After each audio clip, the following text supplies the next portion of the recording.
It is the first week of September and I don't think I'm gonna make it. Honestly, I think it was meant to go this way at this point. What kind of teacher would I be if this didn't happen to me? Like, this is on brand for art people. Things just happen and then we move in a different direction. So let's see what comes out of all of this.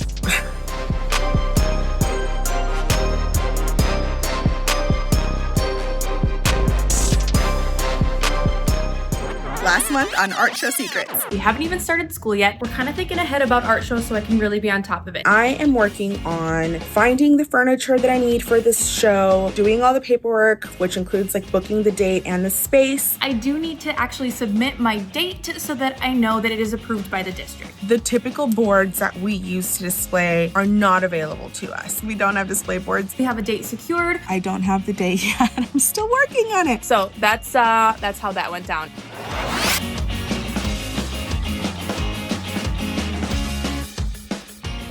Hey y'all, I'm Sarah Karayeski and I am an elementary art teacher in Wisconsin. Hey art teachers, welcome to the Art of Education University's Art Show Secrets, where we tell you some behind the scenes confessions and show you what it's really like to put on an art show from start to finish. And we have finally made it to September. Which means that I have a little bit of work to do with my display board, so I'm gonna write a grant for that. This month we're talking all about organizing our art clubs, setting up our lessons, and our sketchbook use for the entire year. I'm also working on Hispanic Heritage Month that will also be showcased in our art show. But it's kind of like the first few building blocks of how we get started. So buckle up and get ready. Let's talk about sketchbooks, glorious sketchbooks. So the reason why this is part of our art show is because we actually added kind of like a sketchbook sharing section to our art show last year. So I actually have a little bit of my kind of process for how we put our sketchbooks together during my day in the life video that we'll link here. So you can check out the process for how we make it, but this is something that's super huge and important for us to create so that we can use it and display it and celebrate it at the art show later in the year. We've only just started these sketchbooks since it is the beginning of the year, but we start with a little about me artist sheet, and then our sketchbook prompts happen on just our green paper, like our mini sketchbook within the page. During the art show, their sketchbooks will be out, and I'm gonna have different prompts so that families can know what to talk about and what to look at within students' sketchbooks as a celebration of how we work and warm up all year. Okay, so I told you guys that my display boards that we normally have were no longer available. Okay, so I had to do a little pivoting. We have just honestly, I think it was meant to go this way at this point. So our school has this foundation that does grants. And so the grant is literally due next week. The grant application, is literally due next week.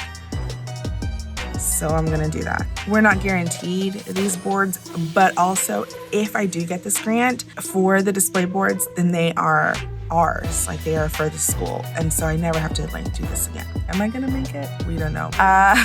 But I'm genuinely excited, and I haven't written a grant in a while, so I have to dust those skills off. So I think I'm gonna take you guys with me on that journey this month. Again, it is due at the end of next week, so I have 2 whole weeks to get this done.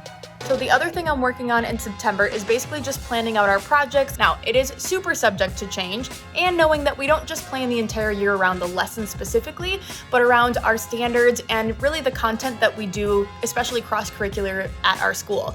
So this is kind of like the start of my document, but I am gonna add to it and at least just get it started for the year, since we're just a couple weeks in and we already started our sketchbooks and we're really diving into our first projects. I also write things like materials I plan to use this year, especially if I have an entirely huge quantity of something that I know I want to incorporate into a project. So for example, like yarn scraps, we're gonna do something with them this year. I have a few ideas, but I just plopped that into the document so I have a place to store it, to know at some point this year I really want to touch on those things and use up some of the materials, but also encourage recycling and practice some new lessons that I haven't taught before either. Yet another material I hope we get to this year is paper scraps to do some paper making. I don't know if anybody else does this, where you create something and then it just stares at you, taunting you, do something with those materials. So that's where that document comes in handy for me, because then I remember to do something. Okay, So I talked a little bit about,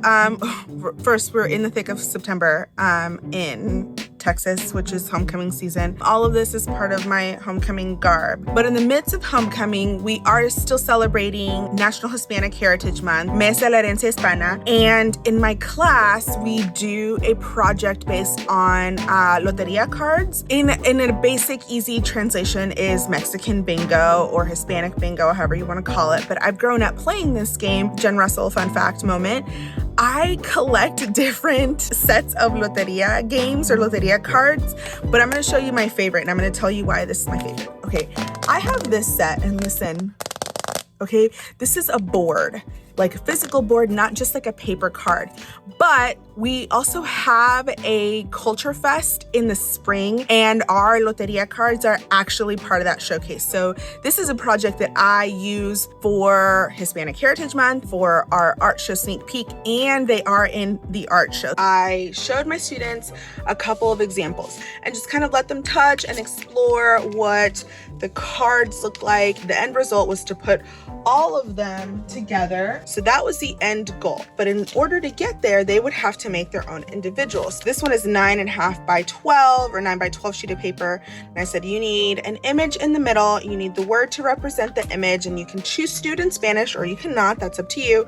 And then you need a number either significant to this or significant to you. And I also let them do a pop culture reference. Of course, for my higher level students that are in my Art 1 class, they can choose to level themselves up. And this student was like, I would like to add value with color, try to experiment with that if I can. I've never done it, but I think I can. In my class, I never stop my students from trying new things or experimenting. It has been so warm.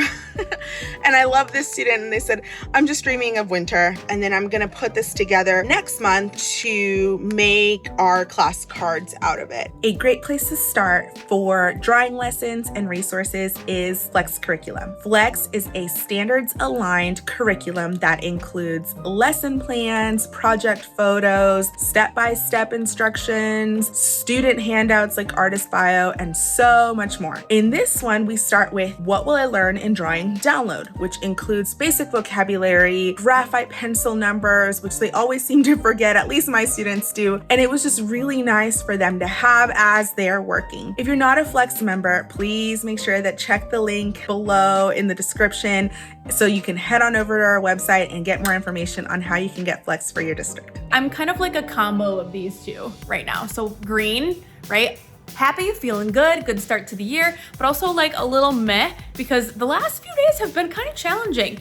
Just some student behavior, some things that have made me feel a little bit heightened, a little more on edge. So really trying to like maintain my own calm and really move on from a class. So we're like in between here. It's still early enough that art show is on the brain, but we got a lot of time. So I'm green right now. Okay, so here's a quick confession. As far as art club goes, usually I have a whole bunch of kids sign up, like almost 70 students, but this year I put the forms in the office so that the students would have to intentionally go pick up a form instead of me handing it to each classroom. My confession is that I'm not gonna push to have a bigger art club because I'm okay with having a small group of kids. I still have a few days before all the forms are due, but I'm sitting at about like 30 students that I'll split into two groups. So a group of like 15 kiddos sounds pretty good to me. I personally don't feel like I ever want to say no to a kid that wants to be in art club. So that's why I just open it and I say, if you want to be in it, you're going to be in it and we're going to figure it out. So just know that that is something that you'll need to consider. The reason why art club is so important for the art show is because they actually help run the art show. So that means they're in charge of all of the stations. People know where they need to go. They really kind of like help set the tone for the art show and are kind of like the leaders of the entire event. And then I just keep this same form every year. So I essentially just kind of switch like my little date here for when they need to turn their slip into me to tell me they're interested. And then I can print a whole stack and send it in the office. And then you'll see a little bit later after I get my numbers, I'm gonna split those into groups and have my art club kind of all organized so that I can use them for the art show later this year. Today, I want to give you some tips for writing a grant. If you are just catching up, I went on a little bit of a journey in August.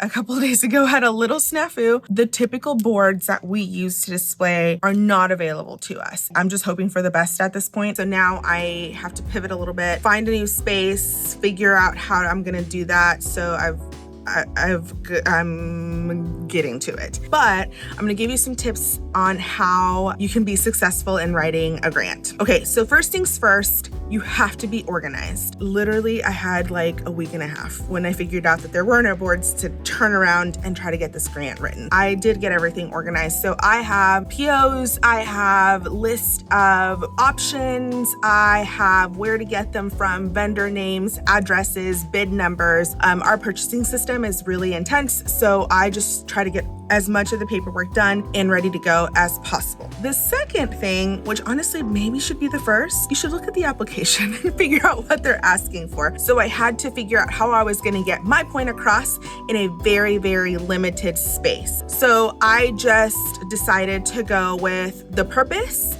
the impact it would have, and the long-term ramifications. Again, our foundation looks for projects that really impact a lot of students and have long-term goals. So that really worked out for me because I want to have this show. I mean, we have this show every year, but I definitely want to have this show for the long run. I have to upload a lot of documents. So I have my documents ready to go. And again, I told y'all that I'm a paper girly.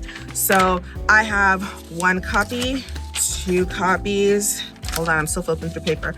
3 copies. I like to have them here so that I can flip through them so that I can input that information correctly. And that's part of being organized, which was the first tip. The third tip for me is always have options. I'm gonna shoot for the stars. If they can't fulfill it all, they're gonna come back to me and say, hey, maybe we can't do this much. Is there a lower option? And then I'm gonna be like, yes, there is, because I already have all of these options. And I said, hey, in case we can't get this one, can we get this one? What if we can't get the middle tier? Can we get this tier? I just want to be funded. I will find out in October. It is currently September, so I will find out in October if we got funded, and then we have to order those, so they'll probably be here honestly in January. Y'all, why can't we have nice things?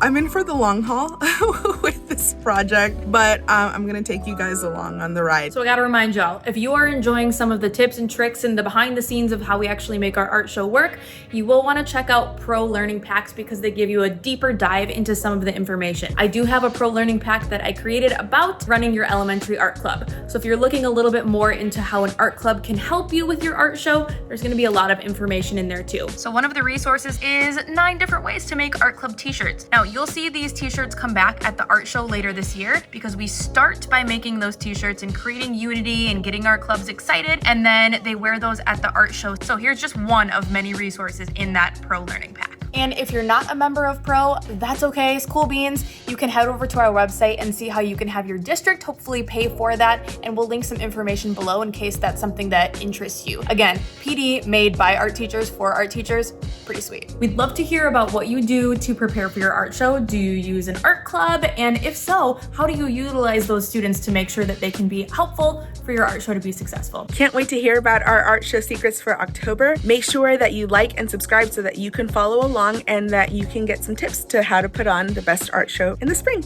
I'm having too much fun with this chair. Goodbye! In the next episode of Art Show Secrets. It is literally the end of October and I don't have an update on my boards.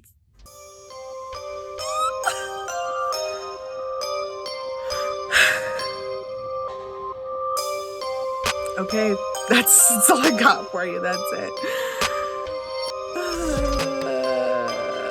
It's fine. I'm about to get home. Here we are. Anyway.